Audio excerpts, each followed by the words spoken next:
Hello friends, welcome back. Today I'm going to talk to you all about how I store my flour for long-term storage. This is important to me because as prices have gone up in the stores, I've been thinking more and planning more for making things from scratch. It's the healthier alternative, it's the less expensive alternative. I know it's not as convenient as just running in and grabbing something and go. And sometimes I still will do that, of course. But right now, I've been concentrating on stocking up on my staple items for my prepper pantry. And I'm using those more than I realized that I thought I would. My flour, I told you all in an earlier video, I went to get some flour from one of my storage containers and noticed that I've used about a little more than half of my supply.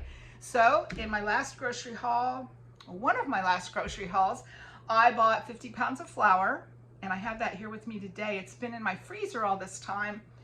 That's the number one thing I would suggest. Be sure you put these things in the freezer for at least 3 days. A week would be great. Mine's been in there now for several weeks, I think.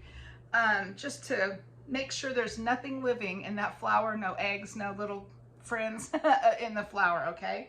Everything's now, it's been frozen long enough that it's good to use, good to store safely. So that's what I'm going to be doing today. I'm going to be showing you how I store my flour for long-term storage. There's a lot of ways to do it. A lot of people do things differently than I do, but everyone just has to do things the way what works best for them, and that's what I encourage you all to do as well. Find a way that works best for you and your family, and that's what you should do.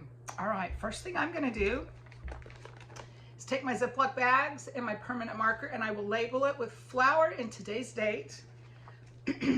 Then I will open I've got two 25-pound bags of flour, and I will fill these Ziploc bags and get them sealed real good.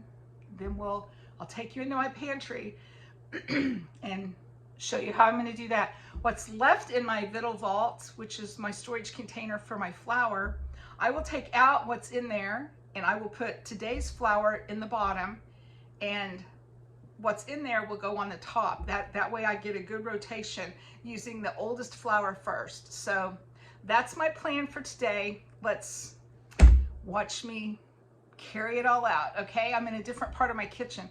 That's my work desk in the corner. Yeah, this is what happens when mom doesn't stay active and on top of things. Things kind of get piled up, don't they? So, all right. Anyway, today we're doing flour. We're not worrying about that. All right, here we go.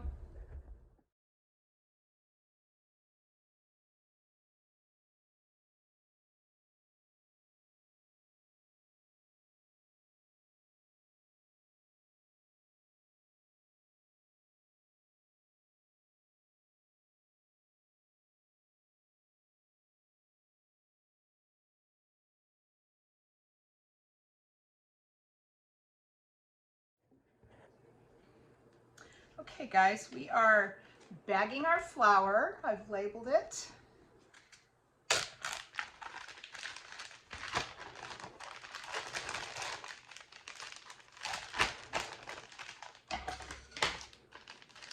Turn the camera down so you can see what I'm doing.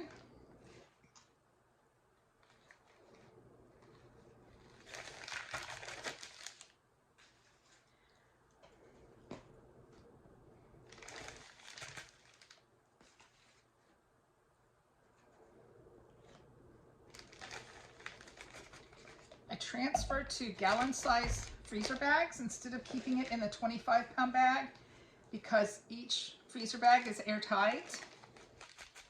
And if there would happen to be a problem, an invasion of a pest or something like that, only, a gallon-sized bag of flour would be contaminated instead of 25 pounds all at once. So that's why I put it in smaller bags. I squeeze all the air out. And then I squeeze as much air out as I possibly can. Okay, I lay them flat and distribute it nice flat, and then I stack them. And I will just continue doing that until we get all of these bags full.